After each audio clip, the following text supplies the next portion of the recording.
नमस्कार। आकाशवाणी देहरादून से प्रस्तुत हैं प्रादेशिक समाचार।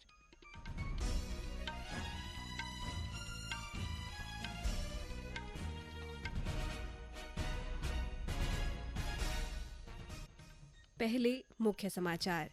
मुख्यमंत्री पुष्कर सिंह धामी ने किसान मेले में शिरकत की। कहा, किसानों, वैज्ञानिकों और उद्यमियों के बीच ज्ञान, अनुभव और नवाचार का आदान प्रदान जरूरी है। आत्मनिर्भर भारत संकल्प अभियान के तहत देहरादून में हर घर स्वदेशी, घर घर स्वदेशी की थीम पर सम्मेलन आयोजित। प्रदेश में जल्द प्राथमिक शिक्षा विभाग में 2100 सहायक अध्यापकों व माध्यमिक शिक्षा विभाग में 800 से अधिक पदों पर प्रवक्ताओं की नियुक्ति की जाएगी। और प्रदेश सरकार गंगोत्री क्षेत्र में केदारताल का स्थलीय सर्वेक्षण कर जियोलॉजिकल सर्वे करेगी।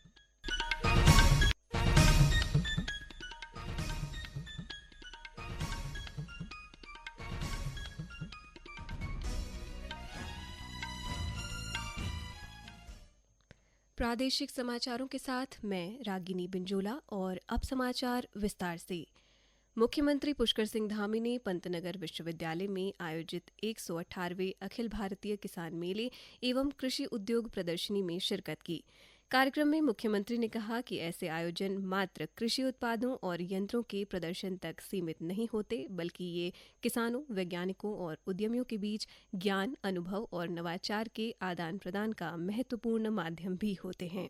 श्री धामी ने कहा कि इस प्रकार के कृषि मेलों के माध्यम से जहां एक ओर हमारे किसान भाई एक ही स्थान पर नवीनतम कृषि तकनीकों, उन्नत बीजों, आधुनिक यंत्रों और नई शोधों की जानकारी प्राप्त कर सकते हैं, वहीं उन्हें विशेषज्ञों के अनुभवों से सीखने और अपने अनुभव साझा करने का अवसर भी मिलता है।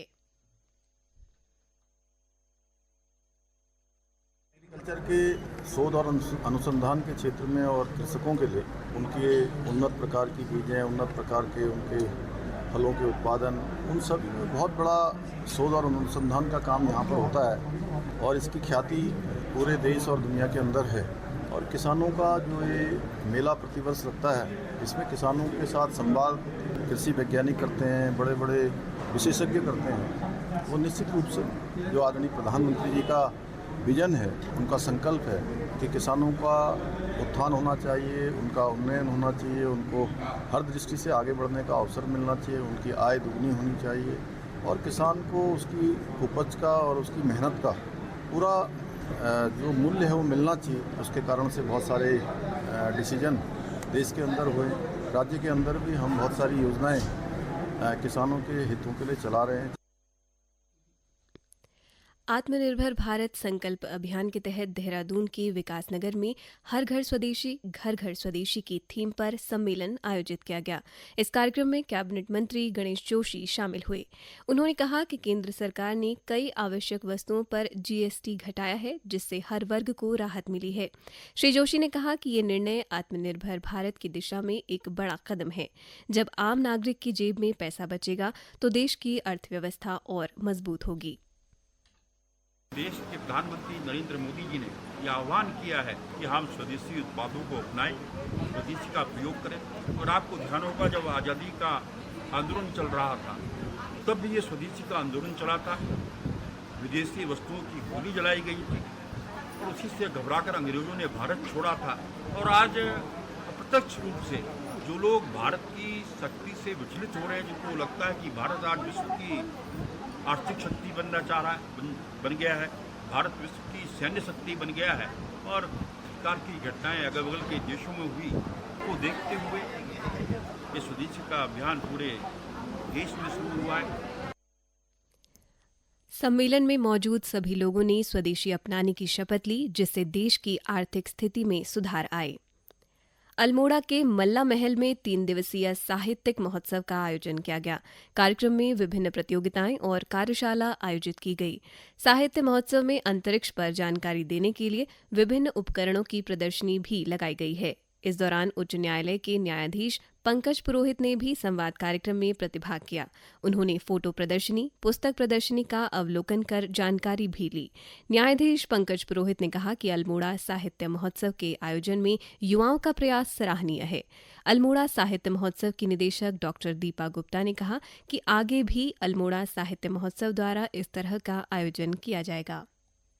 ये समाचार आकाशवाणी के देहरादून केंद्र से प्रसारित किए जा रहे हैं। ताज़ा समाचार के लिए आप हमारे सोशल मीडिया एक्स व Facebook page Akashvani news Uttarakhand को फॉलो कर सकते हैं।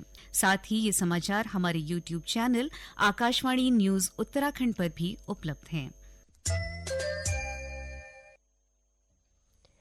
प्रदेश में जल्द प्राथमिक शिक्षा विभाग में 2100 सहायक अध्यापकों व माध्यमिक शिक्षा विभाग में 800 से अधिक पदों पर प्रवक्ताओं की नियुक्ति की जाएगी। ये जानकारी शिक्षा मंत्री डॉ धन सिंह रावत ने दी। उन्होंने बताया कि सहायक अध्यापक भर्ती को लेकर उच्च न्यायालय के आदेश के बाद उत्तराखंड अधीनस्थ सेवा चयन आयोग ने माध्यमिक शिक्षा विभाग को चयनित अभ्यर्थियों की सूची उपलब्ध करा दी है, जिसके क्रम में आयोग से चयनित 1347 शिक्षकों को आगामी 14 अक्टूबर को नियुक्ति पत्र भी वितरित किए जाएंगे। डॉक्टर रावत ने बताया कि चयनित अभ्यर्थियों को मुख्यमंत्री पुष्कर सिंह धामी के हाथों नियुक्ति पत्र दिए जाएंगे। डॉक्टर रावत ने बताया कि राज्य सरकार का लक्ष्य प्रदेश के प्रत्येक विद्यालयों में विषयवार शिक्षक उपलब्ध कराना है। राज्य सरकार गंगोत्री क्षेत्र में केदारताल का स्थलीय सर्वेक्षण कर जियोलॉजिकल सर्वे करेगी, जिससे भविष्य में आने वाली आपदाओं से बचा जा सके या फिर उससे होने वाले नुकसान को कम किया जा सके। उत्तराखंड राज्य आपदा प्रबंधन प्राधिकरण और बीरबल साहनी पुरा वनस्पति विज्ञान संस्थान लखनऊ द्वारा स्थानीय जनपद प्रशासन के सहयोग से इस माह सर्वेक्षण के लिए केदारताल एक्सपेडिशन जाना प्रस्तावित है, जो केदारताल में पानी की गहराई और चौड़ाई का जायजा लेंगे और भविष्य में किसी प्रकार की आपदा के खतरे का भी निरीक्षण करेंगे। जिलाधिकारी प्रशांत आर्य ने बताया कि उत्तराखंड राज्य आपदा प्रबंधन प्राधिकरण और बीरबल साहनी पुरा वनस्पति विज्ञान संस्थान लखनऊ केदारताल की डायमेंशन और गहराई की डिटेल सर्वे करेगी। एक सर्वेक्षण है, बैथोमेट्री सर्वेक्षण बेसिकली, तो इसमें यूएसडीएमए और बीरबल साहनी इंस्टीट्यूट है लखनऊ का, वो और जनपद से उन्होंने बेसिक सपोर्ट मांगा है ताकि किसी भी तरह का जैसे इनर लाइन परमिट से रिलेटेड, मूवमेंट से रिलेटेड, और अगर कोई हमें आपदा के तहत कोई रेस्क्यू मूवमेंट हो वो करने के लिए बेसिक सपोर्ट मांगा गया है। तो ये 19 अक्टूबर से मैं देख रहा हूँ, 19 अक्टूबर से 25 अक्टूबर के बीच में ये प्रस्तावित है केदारताल। सर्वे बेसिकली ये है कि वो झील का बारे में एक तो पूरा लेटेस्ट उसका डायमेंशंस, उसकी करंट सिचुएशन क्या है और किस तरह की उसकी इस समय का स्ट्रेचर है, उसको लेकर ये सर्वे किया जाता है। टिहरी गढ़वाल जिले के ढालवाला में राज्य स्तरीय विधिक सेवा प्राधिकरण के सौजन्य से एक वृहद विधिक सेवा शिविर का आयोजन किया गया। इस दौरान उच्च न्यायालय उत्तराखंड के मुख्य न्यायमूर्ति गुहनाथन नरेंद्र ने कहा कि इस शिविर का उद्देश्य समाज के अंतिम पंक्ति में खड़े व्यक्ति को कानूनों की सहायता पहुंचाना है। उन्होंने कहा कि शिविर में आपदा के दौरान प्रभावित लोगों को तुरंत राहत और उनकी दी जाने वाली सहायता के साथ कानूनी जानकारी दी गई। इस अवसर पर राज्य विधिक प्राधिकरण के सदस्य सचिव प्रमोद कुमार मणि ने बताया कि शिविर में कई आपदा प्रभावितों की समस्याओं का समाधान किया गया। टिहरी के जिला जज अमित कुमार सिरोही ने कहा कि इसमें कानूनी जानकारी के अलावा राज्य सरकार की जन कल्याणकारी योजनाओं की जानकारी देने के लिए सभी विभागों द्वारा स्टॉल लगाए गए हैं। देहरादून जिले में प्रतिबंधित कफ सिरप और अन्य प्रतिबंधित दवाइयों की बिक्री रोकने के लिए उप औषधि नियंत्रक व खाद्य संरक्षा एवं औषधि विभाग लगातार मेडिकल स्टोर और थोक विक्रेताओं के यहां छापा मारकर अभियान चला रही है। इस दौरान कई मेडिकल स्टोरों में प्रतिबंधित दवाओं को सील किया गया। निरीक्षण के दौरान अनियमितताएं पाने जाने पर एक औषधि विक्रय प्रतिष्ठान के क्रय विक्रय पर रोक लगाते हुए उसे मौके पर बंद कर दिया गया। कार्रवाई के दौरान 11 औषधियों के नमूने गुणवत्ता जांच के लिए व अग्रिम कार्रवाई के लिए भेजे गए हैं। देहरादून के औषधि निरीक्षक मानेंद्र राणा ने बताया कि टीम ने अब तक कई इलाकों में मेडिकल स्टोरों व थोक विक्रेताओं फर्मों का औचक निरीक्षण किया।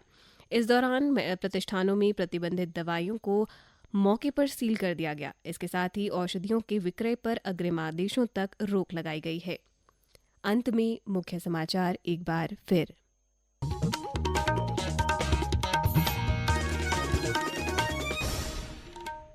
मुख्यमंत्री पुष्कर सिंह धामी ने किसान मेले में शिरकत की। कहा, किसानों, वैज्ञानिकों और उद्यमियों के बीच ज्ञान, अनुभव और नवाचार का आदान प्रदान जरूरी है। आत्मनिर्भर भारत संकल्प अभियान के तहत देहरादून में हर घर स्वदेशी, घर घर स्वदेशी की थीम पर सम्मेलन आयोजित। प्रदेश में जल्द प्राथमिक शिक्षा विभाग में 2100 सहायक अध्यापकों व माध्यमिक शिक्षा विभाग में 800 से अधिक पदों पर प्रवक्ताओं की नियुक्ति की जाएगी। और प्रदेश सरकार गंगोत्री क्षेत्र में केदारताल का स्थलीय सर्वेक्षण कर जियोलॉजिकल सर्वे करेंगी। इसके साथ ही प्रादेशिक समाचारों का ये अंक समाप्त हुआ। नमस्कार।